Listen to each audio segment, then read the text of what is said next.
Инспекторот кој откри како функционери од ДУИ се киделе со академски титули денеска со нова представка до антикорупцијска комисија. Истата е против вонредниот инспекцијски надзор извршен од страна на Државниот просветен инспекторат на Тетовскиот универзитет. Во истиот надзор било утврдено дека тројката Адеми, Нухиу и Емрули законски напредувале во наставно-научните звања, а зашто Илиевски смета дека вонредниот надзор е извршен согласно новиот закон за високо образование, зашто тврди дека е противуставно и спротивно на законите.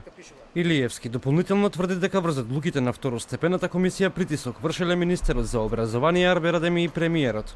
Решенијата кои што ги пратив до Универзитетот Тетово не беа примени и од каде ова што се случува за вакво нешто.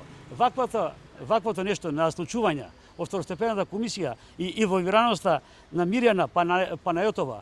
Отворете ги порталите, ќе видите која е Мирјана Панајотова и кој е Ѓорѓе Чукарски, кој што се по предлог на премиерот Зоран Заев од Струмица предложени да бидат во таа комисија.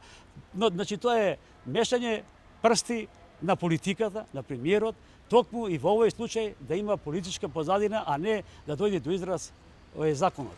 Телевизија 24 побара став од министерот за образование Арбер Адеми и влада по однос на обвинувањата од страна на инспекторот. Адеми кратко во СМС порака ги отфрли обвинувањата на инспекторот како апсолутни невистини, додека од влада не добивме одговор.